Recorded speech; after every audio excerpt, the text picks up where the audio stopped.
नमस्ते बच्चों, मैं सुजीत कुमार राय, संस्कृत शिक्षक, आपके अपने पसंदीदा यूट्यूब चैनल संस्कृतानुराग पर आप सबों का स्वागत करता हूं। बच्चों, आज हम लोग JCERT रांची द्वारा संचालित अष्टम वर्ग की संस्कृत की पाठ्य पुस्तक सुभाषिका तृतीय भाग के तृतीय पाठ आदर्शः का अध्ययन करेंगे। तो आइए हम आज के अपने विषय वस्तु तृतीय पाठ पर आते हैं, जिसका नाम है आदर्शः। बच्चों, आज का यह पाठ हमारे समाज की सबसे बड़ी विकृति दहेज प्रथा पर आधारित है। साथ ही दहेज लेना गलत एवं गैर कानूनी है, इस बात को भी इस पाठ में दर्शाया गया है। तो आइए हम शुभारंभ करते हैं आज के अपने इस पाठ को, जिसका नाम है आदर्शः। पन्ना पन्ना कह रही है, हे ईश्वर, मम पुत्र्याः स्मृत्याः विवाहः कथम भविष्यति। कि हे ईश्वर, मेरी पुत्री स्मृति का विवाह कैसे होगा। राम वृक्ष कह रहा है, हे भगिनी, हे बहन, चिंता मा कुरु, चिंता मत करो। मम संज्ञाने आदर्श नामकः एकः सुयोग्य वरः अस्ति। मेरी जानकारी में, मेरे संज्ञान में आदर्श नाम का एक सुयोग्य वर, एक अच्छा लड़का है। यह जो झारखंड सर्वकारे प्रखंड विकास पदाधिकारी पदे कार्यरतः अस्ति। जो झारखंड सरकार में प्रखंड विकास पदाधिकारी के पद पर कार्यरत है। बच्चों, प्रखंड विकास पदाधिकारी, जिसे आप इंग्लिश में ब्लॉक डेवलपमेंट ऑफिसर, संक्षेप में जिसे आप BDO कहते हैं। तो यहाँ रामवृक्ष, जो कि पन्ना का भाई है, रामवृक्ष कहता है कि चिंता मत करो, मेरे संज्ञान में आदर्श नाम का एक सुयोग्य लड़का है, जो झारखंड सरकार में प्रखंड विकास पदाधिकारी के पद पर कार्यरत है। पन्ना, किम सह मम पुत्र्याः स्मृत्याः सह विवाहम करिष्यति। पन्ना कहती है, क्या वह मेरी पुत्री स्मृति के साथ विवाह करेगा। रामवृक्ष कह रहा है, आम अहम जानामि, हाँ मैं जानता हूं, सह व्यवहार कुशलः आधुनिक विचार युक्तः च अस्ति। रामवृक्ष कहता है कि हाँ मैं जानता हूं, वह व्यवहार कुशल अर्थात व्यवहार में कुशल है और आधुनिक विचारों से युक्त है। उभौ दोनों लोहरदग्गा जिलांतर्गते मर्राडीह ग्रामे आदर्शस्य पितुः धनेश्वरस्य पार्श्वे गच्छतः। ये दोनों अर्थात पन्ना और रामवृक्ष दोनों लोहरदग्गा जिला के अंतर्गत मर्राडीह गांव में आदर्श के पिता, जिनका नाम है धनेश्वर, उनके पास जाते हैं। रामवृक्ष, नमस्कार महोदय। रामवृक्ष कहता है कि नमस्कार महोदय। उधर से जवाब में धनेश्वर भी बोलते हैं नमस्कारः, नमस्कार। रामवृक्ष, इयम मम भगिनी, यह मेरी भगिनी है, बहन है। पन्ना की ओर दिखाकर ये कहते हैं कि यह मेरी बहन है। मध्य विद्यालये आदेशपाल पदे सेवारता अस्ति। मध्य विद्यालय में आदेशपाल के पद पर, आदेशपाल जिसे पियून या चपरासी भी कहते हैं, तो मध्य विद्यालय में आदेशपाल के पद पर कार्यरत है। अस्याह पुत्री, इसकी पुत्री स्मृति गत वर्षे प्रथम श्रेण्यां स्नातकोत्तीर्णा जाता। इसकी पुत्री स्मृति पिछले वर्ष प्रथम श्रेणी में स्नातक की परीक्षा उत्तीर्ण की है। अहम इच्छामि यत् भवतः पुत्रेण आदर्शेन सह तस्याः विवाहः भवेत्। मैं चाहता हूँ कि आपके पुत्र आदर्श के साथ उसका विवाह हो। धनेश्वर, धनेश्वर कहते हैं कथम नो, क्यों नहीं। मम पुत्रस्य विवाहः तु करणीयः एव। मेरे पुत्र का विवाह तो करना ही है, परंतु विवाहे अहम एकम अपि रूप्यकम व्ययम न करिष्यामि। किंतु विवाह में मैं एक भी रुपया खर्च नहीं करूंगा। पन्ना कहती है मम पुत्री अतीव सुशीला, सुंदरी, गृह कार्य दक्षा, सुशिक्षिता चास्ति। मेरी पुत्री अत्यधिक सुशील, सुंदरी, घर के कार्यों में निपुण या दक्ष एवं सुशिक्षित है। अहम निज पक्षतः पूर्ण प्रयासम करिष्यामि। मैं अपनी ओर से पूरा प्रयास करूंगी। धनेश्वरः सम्यक् अस्ति, ठीक है। अहम कन्याम दृष्ट्वा निश्चयम करिष्यामि। मैं लड़की को देखकर निश्चय करूंगा। किंचित दिनात् अनंतरम धनेश्वरः कन्यायाः गृहं गच्छति। कुछ दिनों के बाद धनेश्वर लड़की के घर जाते हैं।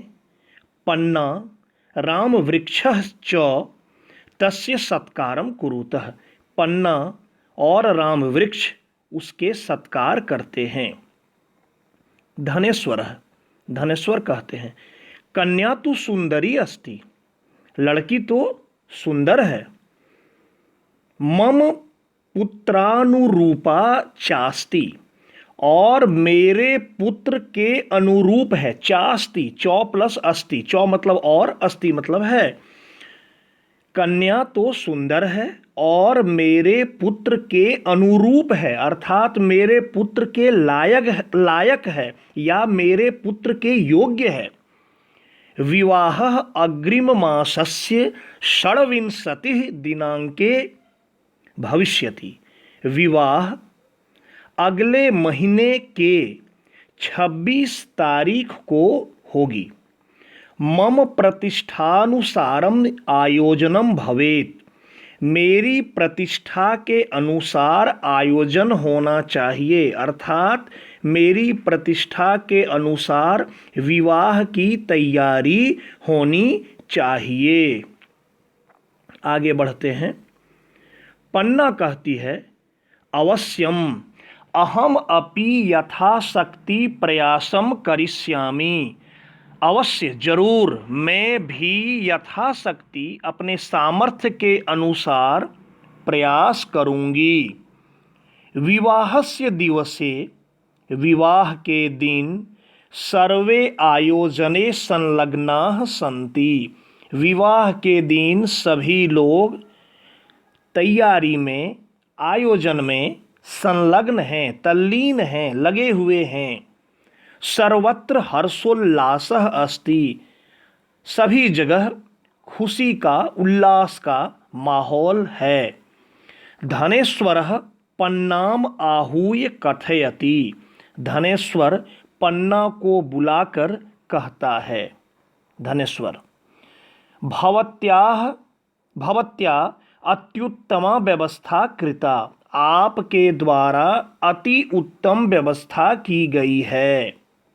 संप्रति तिलकस्य कार्यक्रमः करणीयः, तो इस समय तिलक का कार्यक्रम कर लेना चाहिए। पन्ना अर्थात, पन्ना चौंक कर पूछ रहा है कि अर्थात, इसका तात्पर्य, इसका मतलब, धनेश्वर विवाह पूर्वम तिलकम तु भवत्येव।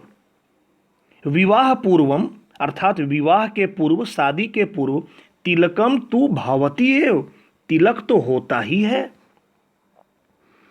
आनयतु यौतकम, आनयतु लाओ, यौतकम दहेज, दहेज लाओ। पन्ना यौतकस्य वार्ता तो नासीत, यौतक की वार्ता तो नहीं थी, दहेज की तो कोई बात हुई नहीं थी। पुनः कीदृशम यौतकम, तो फिर दहेज किस बात के लिए? आपसे तो दहेज की किसी तरह की पहले कोई बात हुई नहीं थी, तो फिर दहेज किस बात का? धनेश्वर यौतकम नास्ति चेत विवाह न भविष्यति, दहेज नहीं है तो विवाह नहीं होगा। अब पन्ना क्षम्यताम महोदय, क्षमा कर दीजिए महोदय, मम पार्श्वे यत किमपि आसीत सर्वम अस्मिन् आयोजने व्ययितम, मेरे पास जो कुछ भी था सब कुछ इस आयोजन में खर्च कर दिया। इतोपि दातुम असमर्था अस्मि, मैं यहाँ कुछ भी यहाँ से देने में समर्थ नहीं हूँ, असमर्थ हूँ। धनेश्वर भवती किम विचारितवती यौतकम विना एव विवाह भविष्यति इति, आप क्या सोच रहे हैं कि दहेज के बिना ही शादी हो जाएगी? धनेश्वर कह रहा है कि आप क्या सोच रहे हैं, दहेज के बिना ही शादी हो जाएगी? अयम विवाह कदापि नो भविष्यति, यह विवाह कभी नहीं होगी। पन्ना धनेश्वरस्य पादयोः पतति, पन्ना धनेश्वर के दोनों पैरों पर गिर जाती है। स्मृति मध्ये आगच्छति, इसी बीच स्मृति, जिस लड़की की शादी तय हुई है, जिस लड़की की शादी होनी है, वो बीच में आ जाती है। स्मृति कहती है मातः माँ रोदितु, माँ मत रोइए, नौ करिष्यामि अमुम विवाहम, नहीं करूंगी इस विवाह को। यस्य मनसि वित्तम एव सर्वम अस्ति, जिसके मन में धन ही सब कुछ है, यह एतादृशः लोलुपः, जो इस प्रकार का लालची है, क्रूरः चास्ति, और क्रूर है, निर्दयी है, नास्ति सह संबंध योग्य, वह संबंध करने लायक नहीं है। एक बार फिर से इसे दोहरा देता हूं कि स्मृति आकर कहती है कि माँ मत रोवो, नो करिष्यामि अमुम विवाहम, इस विवाह को मैं नहीं करूंगी। यस्य मनसि वित्तम एव सर्वम अस्ति, जिसके मन में धन ही सब कुछ है, यह एतादृशः लोलुपः क्रूरः च अस्ति, जो इस प्रकार का लालची और निर्दयी है, नास्ति सह संबंध योग्य, वह संबंध करने योग्य, संबंध करने लायक नहीं है।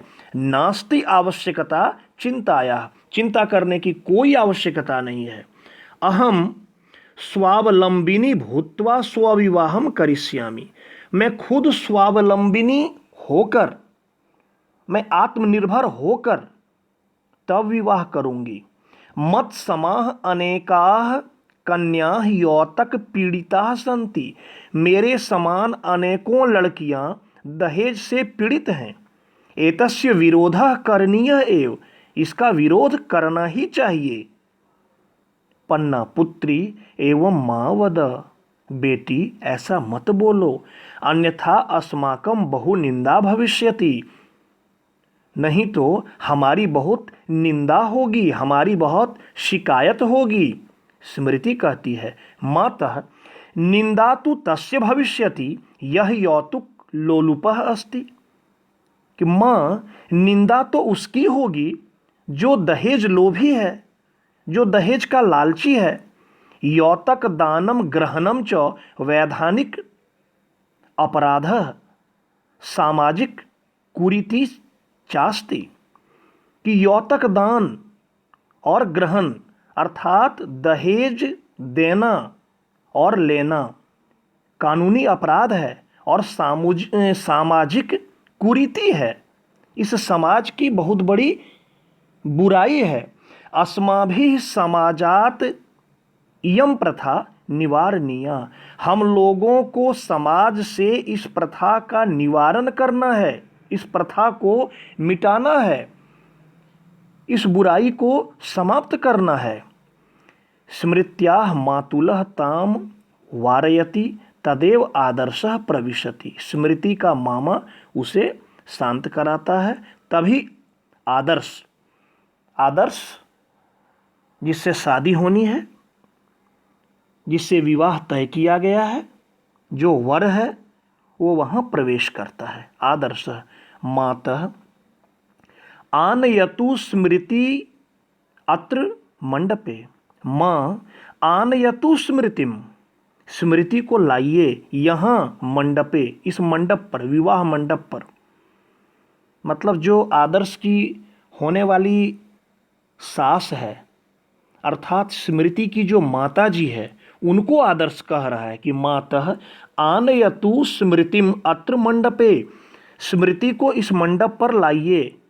अहम तया सह विवाहम करिष्यामि, मैं उसके साथ विवाह करूँगा। धनेश्वर पुत्र किम वदसि, आदर्श का पिता धनेश्वर कहता है कि पुत्र क्या बोल रहे हो, किम तव मति भ्रष्टा जाता, क्या तुम्हारी मति, तुम्हारी बुद्धि भ्रष्ट हो गई है। मम विरोधम करोसि, मेरा विरोध कर रहे हो। अब आदर्श कहता है हे पिता भवान मम पूजनीय, हे पिताजी आप मेरे पूज्य हैं, आप पूजनीय हैं। अहम भवतः विरुद्धम कदापि न गच्छामि, मैं आपके विरुद्ध कभी नहीं जाता हूँ। परंतु विवाहे अहम सुयोग्याम भार्याम इच्छामि, परंतु मैं विवाह में सुयोग्य पत्नी को चाहता हूँ, न यौतकम, दहेज को नहीं। स्मृति एव मत कृते अनुकूला जीवन संगिनी अस्ति, स्मृति ही मेरे लिए अनुकूल जीवन संगिनी है। अतएव अहम अनया सह एव विवाहम करिष्यामि, इसलिए मैं इसी के साथ विवाह करूंगा। आगे बढ़ते हैं। धनेश्वरः लज्जितः भूत्वा तूष्णीं भवति, धनेश्वर जो दहेज की मांग कर रहा था, यौतक की मांग कर रहा था, जब उसके पिता ने दहेज का विरोध किया और कहा कि मुझे योग्य कन्या चाहिए, न कि दहेज, और यही मेरे लिए सुयोग्य कन्या है, तो धनेश्वर लज्जित होता है और लज्जितः भूत्वा तूष्णीं भवति, लज्जित होकर चुप हो जाता है। स्मृत्या सह आदर्शस्य विवाह भवति, और स्मृति के साथ आदर्श का विवाह होता है। सर्वे प्रसन्ना भवन्ति, सभी प्रसन्न होते हैं। पन्ना प्रसन्ना भूत्वा, हे ईश्वर एतादृशी पुत्री जामाता च सर्वेषां भवेताम। अब पन्ना कहती है प्रसन्न होकर कि हे ईश्वर इस प्रकार की पुत्री, इस प्रकार की लड़की, और जामाता, जामाता अर्थात दामाद, इस प्रकार की पुत्री और दामाद सबों को हो। सर्वे निष्क्रांता, सब कोई वहाँ से निकलते हैं। तो ये जो नीचे देखिए लिखा हुआ है कि उपर्युक्त पाठः यौतक प्रथायाम उपरि आधारितम एकम नाटकम अस्ति। उपर्युक्त पाठ जो है वो दहेज प्रथा के ऊपर आधारित एक नाटक है। एतस्मिन् नाटके यौतक प्रथाया विरोधम दृश्यते, इस नाटक में दहेज प्रथा का विरोध दिखाया गया है। मैं आपको पहले ही पाठ प्रारंभ करने के पहले ही इसके बारे में आपको जानकारी दे दिया था। तो अभ्यास है, अभ्यास में सबसे पहले शब्दार्थ दिया हुआ है, शब्दार्थ को आप ठीक से देख लेंगे, याद कर लेंगे। उसके बाद है उच्चारणम कुरुत, मैं उच्चारण कर देता हूँ। स्वभ्राता किंचित सर्वकारे पुत्र्या स्नातकोत्तीर्ण निज पक्षतः अनंतरम प्रतिष्ठानुसारम भवत्येव व्ययितम यत् किमप्यासीत स्वावलंबिनी आनयतु यौतक दानम निष्क्रांता। उसके बाद प्रश्न नंबर 3 में है कि प्रश्नानाम उत्तराणि लिखत, प्रश्न का उत्तर आपको लिखना है। मैं पढ़ देता हूँ। स्मृत्याह मातुः नाम किम, स्मृति की माँ का नाम क्या था, आप पाठ के आधार पर लिखेंगे। आदर्शः कस्मिन् पदे कार्यरतः आसीत्, आदर्श किस पद पर कार्यरत था, किस पद पर वो नौकरी कर रहा था, प्रखंड विकास पदाधिकारी के पद पर। धनेश्वरः कुत्र निवसति, धनेश्वर कहाँ रहता है। पन्नायाः भ्राता कः, पन्ना का भाई कौन है। वैधानिक अपराध किम अस्ति, वैधानिक अपराध क्या है। आदर्शेन सह कस्या विवाह अभवत, आदर्श के साथ किसका विवाह हुआ। उसके बाद है प्रश्न निर्माण, तो जो रेखांकित वर्ड है उसको हटाकर आप प्रश्न निर्माण करेंगे। प्रश्न निर्माण की प्रक्रिया भी मैं कई बार बता चुका हूँ। पन्ना नामा एका विधवा अस्ति, वहाँ हो जाएगा का। मम पुत्रस्य, कस्य हो जाएगा। अहम कन्याम, काम। तो ऐसे ही आप आगे को जो दिया हुआ है, संप्रति पादयोः समाजात, इस पर प्रश्न सूचक शब्द चुनकर आप बना लेंगे। इसमें विलोम पद का मेल करना है, जैसे विधवा का सधवा, भगिनी, भगिनी माना बहन, तो उसका भाई भ्राता। सुशिक्षिता का हो जाएगा अशिक्षिता, असमर्था का समर्था, और प्रविशति, प्रविशति मतलब प्रवेश करता है, तो उसका ऑपोजिट हो गया निर्गच्छति, निकलता है। उसके बाद है अव्यय, अव्यय दिया हुआ है, इससे आप कर लेंगे। खाली स्थान को जो भरना है चुनकर अव्यय कर लेंगे, जैसे मम पुत्रस्य विवाहः तु करणीय एव, मेरे पुत्र की शादी तो करनी ही है, तो इस प्रकार से आप इसको कर लेंगे। उसके बाद है धातु और प्रत्यय को अलग करना है, जैसे देखिए दृष्टवा, पहले दिया है गत्वा, तो गम प्लस कत्वा, तो दृष्टवा, दृष्ट प्लस अक्त्वा। करणीय, क्री प्लस अनियर। दातुम, दा प्लस तुमुन, मतलब दा धातु हो गया और तुमुन प्रत्यय। करणीयम, करणीय में क्री धातु, अनियर प्रत्यय। दृष्टवा में दृश धातु, अक्त्वा प्रत्यय। भूत्वा में भू धातु, अक्त्वा प्रत्यय। हसितुम में हस धातु, तुमुन प्रत्यय। और लेखनीय में लिख धातु और अनियर प्रत्यय। इसमें है कि विशेष्य विशेषण का मेल करना है, तो लोलुपः का दे दिया धनेश्वर। सुयोग्य तो वर। सुंदरी, सुंदरी का क्या होगा, कन्या हो जाएगा। अस्मिन तो आयोजने। वैधानिक अपराध, और अनुकूला, अनुकूला क्या बचा, जीवन संगिनी, हाँ अनुकूला जीवन संगिनी। परियोजना कार्य, ये प्रोजेक्ट वर्क दिया है कि छात्राः पाठात् अव्यय पदानि चित्वा वाक्य प्रयोगम कुर्वन्तु, पाठ में जितने अव्यय पद आए हैं उसको चुनकर वाक्य का प्रयोग, आपको वाक्य में प्रयोग करना है। तो प्यारे छात्रों, आज का पाठ मैं उम्मीद करता हूँ आपको बहुत अच्छा लगा होगा, और जब आपको अच्छा लगा ही है तो प्यारे छात्रों, अगर आपको मेरा यह वीडियो पसंद आया हो तो कृपया लाइक, कमेंट और शेयर के माध्यम से मुझे प्रोत्साहित करने का कार्य करें, ताकि भविष्य में आपके लिए मैं और भी ऐसे ही ज्ञानवर्धक एवं उपयोगी वीडियो बनाने का कार्य करता रहूं। साथ ही मेरे इस चैनल जिसका नाम है संस्कृत अनुराग को सब्सक्राइब अवश्य करें एवं नोटिफिकेशन को ऑन करना न भूलें, ताकि भविष्य में मेरे द्वारा अपलोड किया गया प्रत्येक वीडियो सर्वप्रथम आपको प्राप्त हो। तो आज के लिए छात्रों इतना ही, फिर मिलते हैं, तब तक के लिए आप सबों को बहुत बहुत धन्यवाद।